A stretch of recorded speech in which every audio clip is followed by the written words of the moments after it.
A couple of nights ago, I felt like the devil and his angels were dragging me to hell. Straight through my bed, through the floor, and down into the pit of the earth. The only thing I could do is cry out to God to help me. And He did. But I have to ask myself, why was I going through that experience of being dragged down into hell? Why did I have to experience that? And God did give me the answer, and I want to share that with you.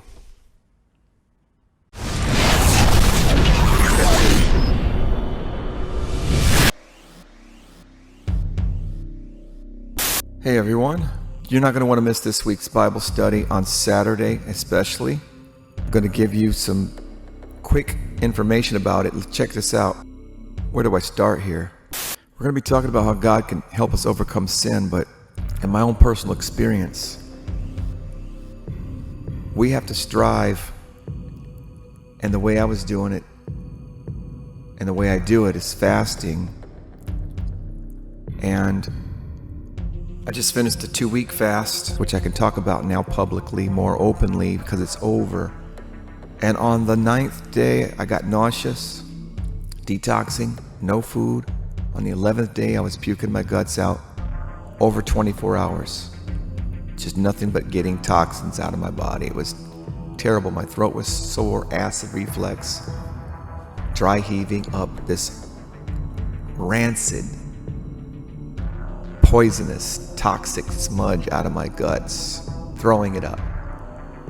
And I'm thinking to myself on that day and that time period that get this sin out of me, to God, praying to God, get this sin out of me. And I didn't know if I was going to die. It was pretty bad. And I even said that. I said, if I die, this is the best way to go. And I said, Lord, if this is some kind of chastising, this is for my good, then I thank you for this. I said that. And at the end of the 14-day fast, I thought, man, this is great. I've accomplished something. I've overcome so much. And then later on that night, I noticed something. I noticed the carnal, worldly spirit of my mom, family generation thing, still on my tongue, still in my heart. Critical, sarcastic, foolish, complaining about everything. Watching a YouTube documentary, complaining every 30 seconds about something. Criticizing something, sarcastic and foolish in language and just gibbering and wasteful nonsense coming out of my mouth, you know. And I said, and thought to myself, what did I just fast for? What did I just fast for? What did I just fast for?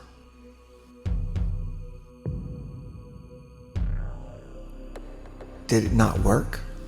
Did it not work? And I was like, Lord, what is it going to take for me to put that foolish tongue and complaining, murmuring, sarcastic spirit down out of me? I was puzzled, indeed. And then that night, demons attacked me in my bed. In the half-wake, half-asleep state that you get into. I was being pulled through my bed and dragged to hell.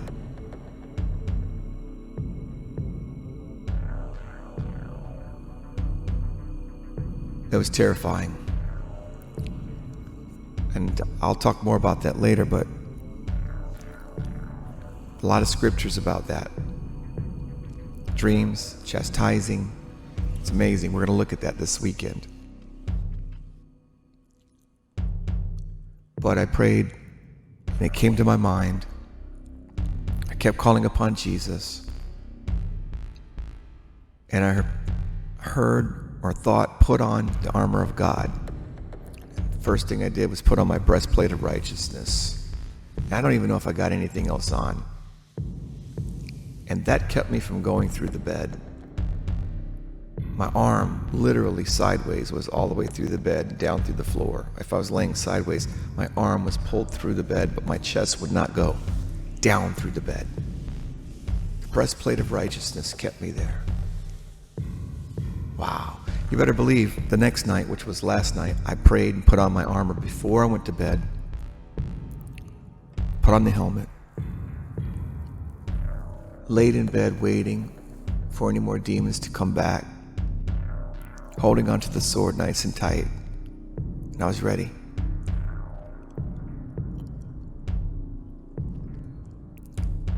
And the Lord gave me a good dream. The only place it could have been was inside the city of Jerusalem, the new one, streets of gold. The stairs are gold too, in the dream. The pillars were all white, and there was vast open areas of just nothing but gold, flat distances that staircase down you could see for miles. Pillars lined up all the way down as far as the eye could see. And it was a beautiful dream. And then how can you have 2 days back to back like that? And here's the catch. When I woke up from the bad dream,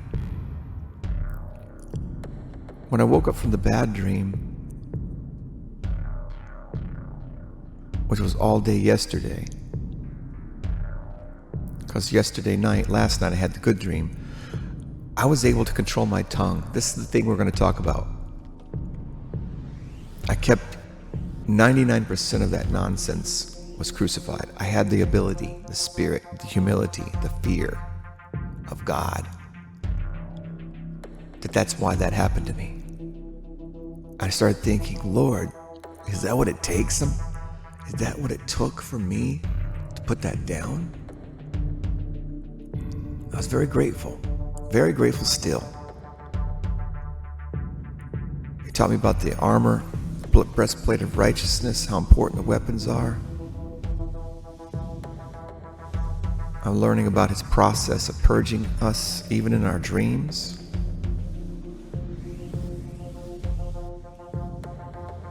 And there's just so much we cannot do on our own, but God wants to see us take it as far as cutting off our right hand, as far as Abraham did to sacrificing his son. We got to take it that far in faith. When God sees our faith, somehow the ram in the thickets gets seen, the grace gets poured out extra on that person, which many never experience.